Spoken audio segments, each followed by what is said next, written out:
दोस्तों, आपका बहुत बहुत स्वागत है मेरी सच्ची कहानी में। दोस्तों, मेरी ये सच्ची कहानी मेरे और मेरी सगी माँ के बीच की है। बिना किसी देरी के कहानी को शुरू करती हूँ। साथियों, मैं प्रवीण 20 साल का यंग हैंडसम लड़का हूँ। मेरी सगी माँ बेहद खूबसूरत और हॉट हैं। पापा 1 साल से बॉर्डर पर ड्यूटी दे रहे थे। इधर मेरी माँ के नए नए फ्रेंड बन गए थे, जिनमें से एक मेरे मामा थे, मम्मी के चाचा के। लड़की उनकी उम्र 30 थी और मेरी माँ 42 की। मामा का आना जाना लगा ही रहता था। मुझे नहीं पता था चल रहा है इनके बीच में, जब एक रात मैंने दोनों को रंगे हाथ रंगलियां मनाते पकड़ लिया। मेरा मामा तो रात में ही भाग गया। मैं अपनी माँ से बहुत नाराज था। मैं बोला, सुबह होने दो, सब कुछ पापा को बताऊंगा। मेरी माँ बहुत डर गई और फफक फक कर रोने लगी। मुझे अपनी माँ पे तरस आ गया और मैंने उन्हें चुप कराया। मैं बोला, मम्मी आप चिंता मत करो, मैं किसी को नहीं बताऊंगा। मेरी बात से मम्मी खुश हो गई और मुझे प्यार से चूमने लगी। मम्मी बोली, अब मैं ऐसा कभी नहीं करूंगी, बस तुम मेरे साथ रोज सोना, मुझे अकेले सोना पसंद नहीं है। मैं बोला, ठीक है। अभी रात के 2 बजे थे, इसलिए मैं मम्मी के साथ लेट गया। मम्मी ने मुझे अपनी बाहों में भर लिया और सो गई। अगली सुबह मम्मी पोछा लगाने लगी। वैसे तो मम्मी डेली पोछा लगाती थी, पर आज उन्हें देखकर मैं शॉक्ड था। क्यों मम्मी सिर्फ साया ब्लाउज पहने थी। उनके दोनों बड़े बड़े अनमोल रत्न मुझे साफ साफ दिख रहे थे। मुझे लग गया था कि मम्मी मुझे दिखा रही हैं। मम्मी बार बार मेरी तरफ देखकर मुस्कुरा रही थी। वो मुझसे आई कांटेक्ट कर रही थी।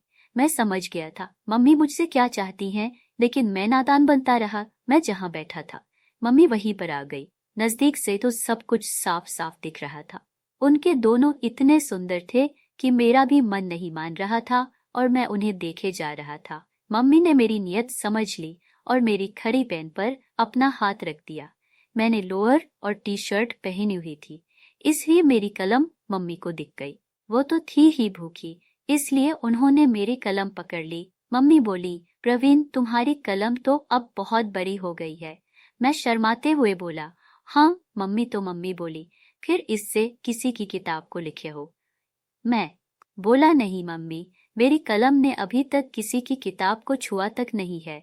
मम्मी मेरी आंखों में देखकर नशीली आवाज में बोली, प्रवीण तुम्हें मेरी किताब और उसके दोनों पन्ने कैसे लगे। मैं बोला, अभी अच्छी है आपकी किताब मम्मी। सच में? तुम मम्मी बोली, फिर अपनी कलम से अपनी मम्मी की किताब पर लिखोगे। मैं बोला, लेकिन मम्मी हम माँ बेटा है, किसी को पता लग गया तो। मम्मी बोली, किसी को कैसे पता चलेगा, घर में तो हम 2 ही लोग हैं। रही माँ बेटे की बात, तो बेटे के लिए माँ ही पहली टीचर होती है। माँ बेटे की पढ़ाई से कोई दिक्कत नहीं है। माँ की बातों से मेरा भी मन पड़ने का हो गया था। मैं बोला, ठीक है, अब वादा करो दोबारा से किसी बाहरी के साथ पढ़ाई नहीं करोगी। मम्मी ने मेरे सर पर हाथ रख दिया और बोली, बेटा तुम मुझे पढ़ाना शुरू कर दो, मैं बाहर किसी के साथ पढ़ाई नहीं करूंगी। जब मेरे बेटे के पास इतनी बड़ी कलम है तो मैं अपनी किताब पर लिखवाने बाहर क्यों जाऊंगी। मैं तो अपनी किताब अपने बेटे को सौंप देती हूँ। मेरा बेटा जितना मर्जी अपनी मम्मी की किताब पढ़ और लिख सकता है। सुबह सुबह का टाइम था तो मेरा भी जोश हाई था लिखने के लिए। मैं बोला, मम्मी अगर मेरी कलम से स्याही निकलकर आपकी किताब पर गिर गई तो दिक्कत हो जाएगी, इसलिए मैं मेडिकल पर जाकर कुछ लाता हूँ। मम्मी बोली, बेटा उसकी कोई जरूरत नहीं है। तुम्हारे पैदा होने के बाद तुम्हारे पापा ने मेरी किताब का इलाज करवा दिया था।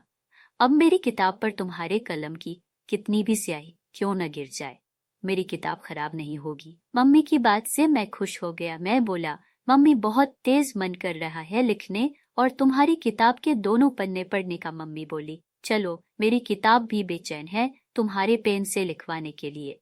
मम्मी ने मेरा हाथ पकड़ा और कमरे में लेकर आई। मम्मी बोली, अब मेरी किताब तुम ही खोलो। मैंने मम्मी की किताब खोल दी।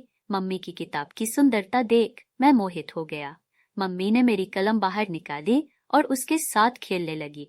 मम्मी बोली, प्रवीण तुम्हारी कलम सच में बहुत बड़ी और क्यूट है। मैं बोला, मम्मी अब लिखाई शुरू करते हैं। इसके बाद मैंने लिखाई शुरू कर दी। 45 मिनट पढ़ाने के बाद मेरी कलम ने मम्मी की किताब में ही अपनी सारी स्याही निकाल दी। मम्मी बहुत खुश थी। बोली, प्रवीण तुम बहुत अच्छे से पढ़ाते हो, ऐसा मुझे आज तक तुम्हारे पापा भी नहीं पढ़ा पाए। मैं बोला, मम्मी अब आप चिंता मत करो, आपको पढ़ाने में आपका ये बेटा की कसर नहीं छोड़ेगा। हम दोनों बातें ही कर रहे थे कि तब तक मेरी कलम दोबारा से पढ़ाने के लिए तैयार हो गई।